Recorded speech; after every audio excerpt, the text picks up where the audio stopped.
first one from City Saida Kamat. If you don't play football, what type of sport would you choose? Me? Yep. I think probably would have been athletics because it was the sport that I used to do before playing football. So I would have carried on doing and running as I still do nowadays after playing football. Yourself? Look, I love all kind of sports, to be honest with you. I loved watching basketball growing up, but unfortunately, well, we're both not blessed with great height, so that's why we chose football. But basketball, I mean, Michael Jordan was my hero. Basketball would have been the one. Okay. Second question from Wai Jian Tian. Which are your favourite teams to watch and why? Well, it's hard to pick one. If it was nowadays, probably Barca. Why? Because they play the passing, attacking football, the intensity, the quality individual, and as well as in the team. Other teams, so well, Real Madrid being the one specialized on the counter-attack. Arsenal is a team that I always enjoy playing because the same sort of philosophy in the way they play. Yeah, look, for me, there's no special team, but, you know, in the last 30 years or during my time, I like the AC Milan of the 80s, Real Madrid with Zidane and Ronaldo, of course, the great Barcelona team of late. And you look at the Premiership, yeah, I was a big lover, you know, the great Gunners, Arsenal under Arsene Wenger. You look at Manchester United with Eric Cantona, even Newcastle United when Asprilla, Ginola and all that. And the list goes on. So, you know, you throw in also the Liverpool of the 70s and 80s. They played great football. I'm just a football lover. Yeah. The way football should be played, I don't care which team it is. I thoroughly enjoyed it. All right, third question. This is from Johnny F. Wee. Why do you choose football? Well, why? It's quite simple. As I said earlier, I used to do athletics. I played also some basketball, although the height was a bit of an impediment. But why did I choose it? Because I loved it. I love playing. I love enjoy playing every single moment. Used to play at school, used to play with my friends. I used to play in my club, in my town, and then obviously, luckily, went to Valencia. So just the passion about football, really. Yeah, look, for me, it's the best game in the world. It's the most entertaining game. You know, obviously, I loved it from when I was 5 years old. I started kicking the ball when I was 5 years old, and I always enjoyed watching it, and always wanted to be a footballer growing up. And I would think I did the best that I can in the game it is. Okay, the last question from Vincent Tan. What is the team if both of you have a chance to manage a team together? That would be an interesting combination. Yeah. Well, it have to be definitely, like we said earlier, a football that would play a style that we believe and love and the passion. I think we have to be in a nice city as well. Yes. Nice weather. Yes. Yeah. So yes. I think we're narrowing down the great scenery. Great scenery as well. Great stadium. Great fans. So I don't know. Yeah, one thing's for certain, it will be attacking football. You got two players who love to attack and score goals. So I think our teams will probably be winning like 10-8 or maybe 6-4. You know, we'll concede a lot of goals because I don't think we'll do a lot of defending, but we'll definitely attack and entertain and score a lot of goals. Saying, nice to see you in Malaysia, Gaizka. Yes, it's been a pleasure. For the first time in Malaysia, I had the chance to visit it, to enjoy the city, to see all the landmarks. With my good guide boy Keith, which he showed me everywhere around and trying all the foods and seeing all the, not just the landmark, I would say also the local places. So it's been fantastic. Hani Sankul is asking me, how is Malaysia? Well, it's been fantastic. Unfortunately, I only know Kuala Lumpur, which is my second time in the city, which, like I said earlier, I've really enjoyed visiting this time. The first time I came with the Lorios, it was quite pretty straightforward visits, not many days to see everything, but I like how the people, how friendly they are, the city, the food, the culture, the history, as well as the new modern buildings in town. Mario Landa, which is an old friend of us, were asking, what's your favorite landmark in Malaysia that you've seen so far?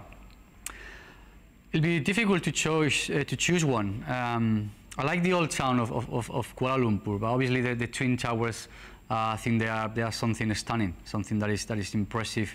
as something new, more than that is representing the city, I think probably I'll choose them. And now Mohamed Farizul is asking, do you want to coach Malaysia football team? Well, definitely I would like in the future, if the opportunity comes along.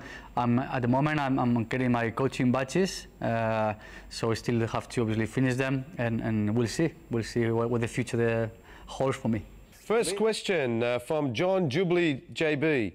Have you ever considered managing a club? You would make a good manager. I would hope I could make a good manager there, John. I do have my licenses, obviously, my coaching licenses. I did manage it back in Australia, senior level and junior level, and I am considering after, obviously, I finish up here at Astro Arena doing my punditry job. So Johor would be the ideal team. Obviously played there, enjoyed it, had a lot of success. So that would be one team I'd definitely consider after obviously doing this job. Second question from Ashwin Vin.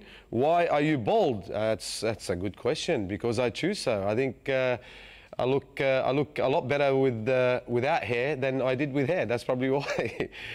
Third question, Faris Abdullah. Why do you always have a bad prediction comment on Newcastle United? Why, Abbas? Why?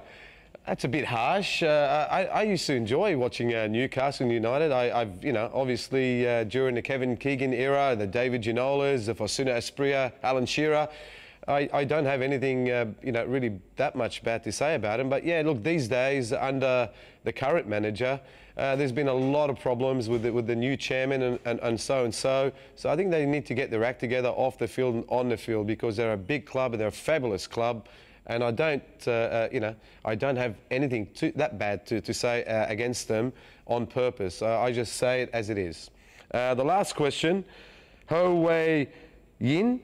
What went through your head when Roshan forgot the Tottenham's manager's name during his BPL pre-show? To be honest with you, I thought Roshan had a seizure, a brain seizure there, so I had to jump in and help him out. His eyes were rolling back, and I thought he was going to fall backwards. Now, on a serious note, it happens to everybody. Sometimes we, we just freeze, and things just don't come into our head. So it happens to the best of us.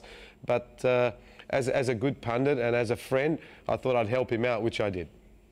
Rajbinjit Singh is asking, in 2001, did you regret switching from Valencia to Lazio? Well, no, not really. I know things at Lazio didn't go as I expected. Obviously, I would like them to go better, to play more, to be more involved in the game. That would have helped me to settle more in the team, in the league. As a football player, I always wanted to experience the football in a different countries, in a different cultures, and different leagues, and definitely wanted to be in Italy, where it was at the time one of the best leagues in the world. Hashim Johar asking as well, in Euro 2000, you play alongside Pep Guardiola. How does he like back then? Calm, cool, and elegance, like he is now Bayern and Barca manager. He is absolutely the same. Since I know him, he's a man that is passionate about football, that he loves football, and live football 24/7. I remember the days when in the national team we used to have dinner or lunch. He would be at the table with the salt and pepper pots and the glasses, putting them around, saying how the team should play. So he's always been someone that I believe that he become a manager. Obviously, the genius that he's become is something that probably get us all by surprise, but not the passion for football that he has. John McTavish is asking, do you have your own pre-match ritual? Like Rooney listen to some music, what's yours? Well, I think every player used to have one or have one. Mine was, listening, probably the same. Listening to music, read a book. The music I would listen depends on the mood or how I felt about the game. More hype music, more slow music. And then as I go to the dressing room, try to find my own space, trying to find my time to concentrate, to think who I was going to play against, the defender or the midfielder I have to play, and what were the strengths and the weakness points that I could obviously make the most of my game. Arman Peace is asking, are you interested to coach any team in the future? Well, it's something that definitely I would consider. At the moment, I'm just getting my coaching badges, just finished the BNA, So hopefully in a couple of years, 3 years, I'll have all the license. At the moment, I think because of the requisites of the job, that's obviously so demanding and it takes a lot of time in your life, is something that I wouldn't consider. But in the future, it's definitely a challenge that somehow I would like to take. Right now, I'm doing a bit of coaching with kids, but more like something of perspective to the future than a job or regular job.